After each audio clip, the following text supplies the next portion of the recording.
आज इस वीडियो में मैं एक ऐसे व्यक्ति से आपको मिलाने वाला हूं जो है तो सिविल इंजीनियर प्रोफेशन से, गवर्नमेंट ऑर्गेनाइजेशन में काम करते हैं, लेकिन हाल ही में इन्होंने अपने मन को काबू किया, हर रोज मेहनत की, थोड़ा थोड़ा सा काम करते रहे और ईमानदारी से काम करने की वजह से आज मैं उन्हें इस टाइटल से नवाज रहा हूं कि वो हमारे डिजिटल आजादी स्कूल से डिजिटल रचयिता बन चुके हैं, एक डिजिटल क्रिएटर बन चुके हैं। स्वागत कीजिए अखिल अशोक गेदाम जी का। आपका बहुत बहुत स्वागत है इस इंटरव्यू में। सबसे पहले कॉन्ग्रेचुलेशंस, आप डिजिटल रचयिता बन चुके हैं। सर नमस्ते आपको, पूरी टीम को और सभी मेरे दोस्तों को जो डिजिटल मार्केटिंग सीख रहे हैं। और सबसे पहले सर मैं आपको बहुत धन्यवाद देना चाहता हूँ सर दिल से। जब आपने मेरा नाम अनाउंस किया लास्ट इसमें, तो मुझे बहुत अच्छा लगा सर। यानी जो मैंने इतनी मेहनत किया, सब चीजें एक क्या बोलते हैं, सब चीजों को एक ताक पे रख के जो मैंने इतनी मेहनत किया, उसका जो फल था वो आपने जो नाम लिया सर, उसमें ही बहुत मिल गया सर। और आपने जो सिखाया, आपके गाइडेंस के अंडर में, आपके प्रिंसिपल्स को फॉलो करके सर मैं आज रचयिता का टाइटल जीत गया हूँ सर। बहुत बहुत थैंक यू आपको, पूरी टीम को, और जितने भी दोस्तों ने मुझे सपोर्ट किया इस जर्नी में, उन सबको मैं धन्यवाद देना चाहता हूँ सर पहले। Thank you so much Akhil ji, thank you so much. लेकिन आज आपकी कहानी जानना चाहेंगे, थोड़ा सा अपने बारे में बताइए सर। आप कहाँ से हैं, क्या करते थे, डिजिटल मार्केटिंग में क्यों आए, कहानी क्या है आपकी? Okay sir. सर मेरा पूरा नाम अखिल अशोक गेडाम है। मैं नागपुर महाराष्ट्र से बिलोंग करता हूँ सर। बाय प्रोफेशन मैं एक सिविल इंजीनियर हूँ। मेरी जर्नी ऐसे स्टार्ट हुई, जैसे मैं एक पर्सनल थोड़ा मैं अपने बारे में बताना चाहता हूँ। एक मिडिल क्लास नहीं बट गरीब फैमिली से बिलोंग करता था मैं सर। यानी जहाँ पे हर रोज के भागदौड़ से हमारे माता पिता, हमारे दादा दादी गुजर गुजर चुके हैं। आज उस दौर से निकल के मैं अपनी स्कूलिंग कंप्लीट किया सर। उसके बाद 10th के बाद जैसे हर स्टूडेंट को होता है कि उसके बाद क्या करें, तो बाय डिफॉल्ट मैं इंजीनियरिंग इसमें चले गया। मैंने डिप्लोमा किया सिविल इंजीनियरिंग में, 3 साल का डिप्लोमा। उसमें इंटरेस्ट आने लगा। उसके बाद मैंने डिग्री किया सिविल इंजीनियरिंग में, नागपुर से किया दोनों भी, गवर्नमेंट पॉलिटेक्निक नागपुर से। मेरा डिप्लोमा हो चुका है सर। तो ये डिप्लोमा और डिग्री करने के बाद मैंने सर प्राइवेट में जॉब किया 1-1.5 साल, और उसके बाद मैं प्रिपरेशन भी कर रहा था साथ साथ में। तो उस प्रिपरेशन करने के बाद मुझे 1 ही साल के अंदर में मुझे गवर्नमेंट ऑर्गेनाइजेशन में जॉब लग गई सर। बट एक था सर, जब मुझे जॉब लगी 2017-18 की बात है सर। मैं डिजिटल मार्केटिंग के उस वक्त संपर्क में आया था सर, जब साउथ के एक कोर्स क्रिएटर थे, उनका ऐसा ही कोर्स था जो बहुत ही कम प्राइस पे सर अनाउंस हुआ था। अब मुझे उस वक्त उतना ज्यादा कुछ पता नहीं था, वो शायद कोर्स 500 रुपए के करीबन होगा कुछ। तो उसमें मैं ज्वाइन हुआ सर। बट उसमें और आज मैं देखता हूँ सर, आप जो सिखा रहे हैं उसमें बहुत बड़ा डिफरेंस मुझे नजर आया। उसमें कंटेंट बता दिया गया था कि ये है सब, बट उससे प्रैक्टिकली कैसे अप्लाई करना है ये चीजें नहीं बताई। और सबसे इंपॉर्टेंट सर, जो कोई भी कोर्स क्रिएटर या कंटेंट क्रिएटर या कोई भी टीचर बताता नहीं है, वो माइंडसेट की सर। क्योंकि अगर माइंडसेट राइट नहीं है सर, अपना मन काबू में नहीं, जैसे आप बताते हैं मन, ये सारा खेला मन का है। अगर मन ही काबू में नहीं है सर, तो हम ये चीजें नहीं कर पाएंगे।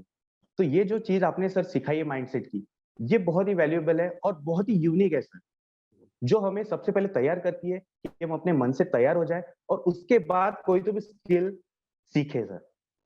तो उस दौरान मैंने 2018 से सर थोड़ा किया, बट फोकस और कंसिस्टेंसी उस वक्त बन नहीं पाई। उसकी वजह से मैंने बीच में उसे छोड़ दिया। फिर जॉब के इश्यूज, जॉब में बिजी रहने की वजह से मैं उसे कंटिन्यू नहीं कर पाया। बट एक होता है सर कि अंदर अगर आपकी आग लगी हो, जैसे बोलते हैं बहुत, अंदर अगर आपकी ग्रोथ एक कोर वैल्यू में है, आपका ग्रोथ या लर्निंग, तो आप हमेशा कुछ ना कुछ नया सीखते रहते हैं। आप उसे और प्रोग्रेस करते हैं, आप खुद को इंप्रूव करते हैं, अपनी स्किल्स को बढ़ाते हैं। बाकायदा गवर्नमेंट सेक्टर में ऐसा कहा जाता है कि आपको गवर्नमेंट जॉब लग गई, एक सोसाइटी में बिलीफ भी है, तो आप सिक्योर हो गए, आप एक सिक्योर लाइफ जी रहे हैं, आपको और क्या करने की जरूरत है। बट मेरे कोर वैल्यूज में है कि मैं ग्रोथ चाहता हूँ, मुझे कुछ स्किल डेवलप करनी है, मैं खुद को ये कैपेबल बनाऊं कि उस स्किल की मदद से मैं कुछ और अच्छा कर सकता हूँ, लोगों की मदद कर सकता हूँ और उससे खुद का भी फायदा कर सकता हूँ। तो इस हिसाब से सर मैं कम से कम आप मेरे को जॉब में 2017 से अब 2023 यानी 5 से ज़्यादा साल हो चुके हैं। फिर भी मैं उसी इसमें रहा। हमेशा मैं कुछ न कुछ नया सीखने के इसमें कोई कोर्स परचेज़ कर लिया करता था, ताकि मैं उससे कुछ नई स्किल एक्वायर करूँ। उसे इम्प्लीमेंट भी करता था, बट बहुत बार मुझसे वो चीज़ें छूट जाती थी और कुछ पैसों के कारण से भी, क्योंकि उस वक़्त जब मैं पॉलिटेक्निक पढ़ रहा था, सिविल इंजीनियरिंग डिग्री कर रहा था, तो उस वक़्त मेरी फाइनेंशियल कंडीशन उतनी अच्छी नहीं थी। फिर भी उतना स्ट्रगल करने के बाद भी मैं आज गवर्नमेंट जॉब में कुछ कमा पा रहा हूँ, जिससे मैं अपनी स्किल्स को भी एक्वायर कर रहा हूँ, साथ-साथ में दोनों चीज़ों को कंबाइन करके साथ-साथ में चल रहा हूँ सर। तो ये मुझे सर बहुत ही अच्छा लगा कि मैं आपका वेबिनार जब सुन रहा था सर मैं, वेबिनार के जो एड्स आते थे सर, तो उसमें मुझे ऐसा लगा कि ये चीज़ मुझे सीखनी चाहिए, ये चीज़ मुझे करनी चाहिए, क्योंकि जिस हिसाब से डिजिटल बूम आ रहा है और कोई भी चीज़ आज सब डिजिटल होते जा रहा है, तो ये स्किल अपने पास होना बहुत ही ज़रूरी है।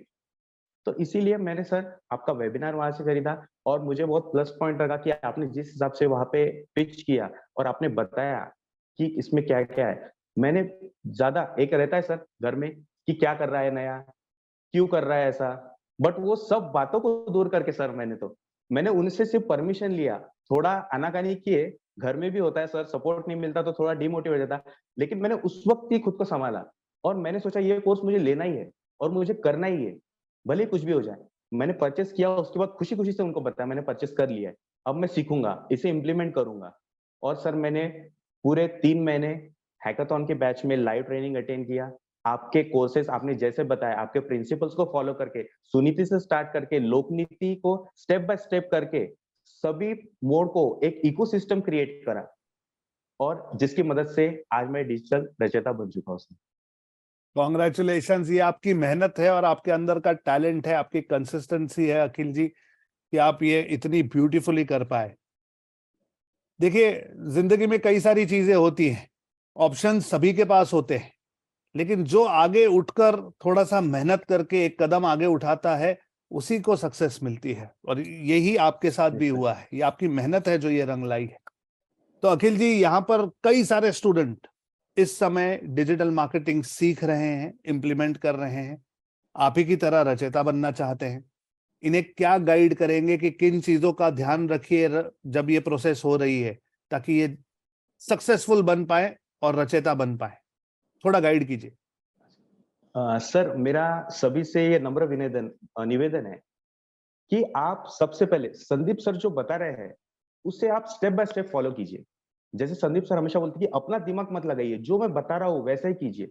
सर मैं भी उससे ही फॉलो करते जाए। तो मेरा पहला पॉइंट ये है कि आप जैसे सर बता रहे संदीप सर, आप वैसे ही फॉलो कीजिए। क्योंकि आप वैसे ही फॉलो करेंगे तो आप उस इकोसिस्टम को क्रिएट आसानी से कर पाएँगे। ज़्यादा दिमाग लगाएँगे उसमें कैसे करना है, मेरे को तो पहले से ही पता है, मैं क्या कर लूँगा इसमें, मुझे पता है। इस हिसाब से रहेंगे सर तो नहीं कर पाएँगे। इसलिए मेरा सबसे यही है कि आप स्टेप बाय स्टेप सब चीज़ों को फॉलो कीजिए।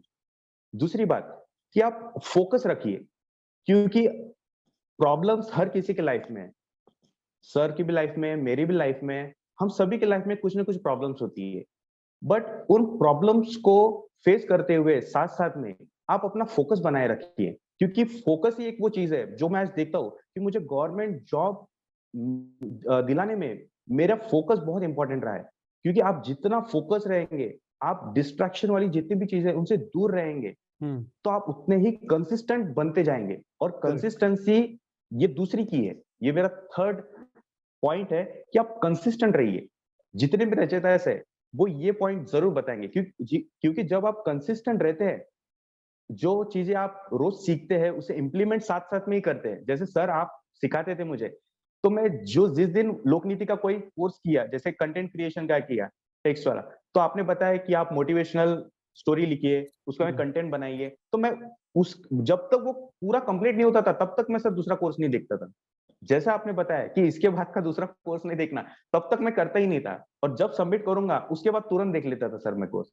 यानी स्टेप बाय स्टेप करेंगे, आगे बढ़ेंगे, फोकस, कंसिस्टेंसी और सर मैंने एक देखा है कि टाइम मैनेजमेंट। अब मैं जैसे जॉब में हूँ, तो आपने बताया कि आप 1 घंटा डेडिकेटेड कीजिए खुद को। मॉर्निंग में रहेगा तो अच्छा रहेगा, क्योंकि दिन भर के काम करने के बाद हम थक जाते हैं और उसके बाद पढ़ाई नहीं होती है। हमारी स्टेट ही नहीं रहती वैसे पढ़ने की। हमारी जो दशा रहती है उस वक्त पढ़ने की, वो थकी हुई हालत में हम अच्छा पढ़ नहीं पाते, अच्छा ग्रास नहीं कर पाते। इसलिए मॉर्निंग में पढ़ना बहुत ही जरूरी है। इसीलिए सर के प्रिंसिपल्स को लेके फोकस, कंसिस्टेंसी और टाइम मैनेजमेंट, ये चीजों का ध्यान रखते हुए आप इन चीजों को प्रैक्टिकली अप्लाई करते हैं और उसकी मदद से आप स्टेप बाय स्टेप बढ़ के रचयिता के टाइटल तक पहुंचते हैं। तो यही मेरी सर के तरफ से और मेरे तरफ से नए स्टूडेंट्स के लिए और मेरे दोस्तों के लिए ये सजेशन है। परफेक्ट बातें की है आपने। प्रोसेस को फॉलो कीजिए, स्टेप बाय स्टेप चलिए, कंसिस्टेंसी को संभाल के रखिए, और जब तक एक स्टेप पूरा नहीं होता तब तक आगे नहीं बढ़िए। यानी टाइम मैनेज करते हुए आप करिकुलम को मैनेज कीजिए, स्टेप बाय स्टेप काम कीजिए आराम से, ऑटोमेटिकली आप रचयिता बन जाते हो। Fantastic, fantastic clarity.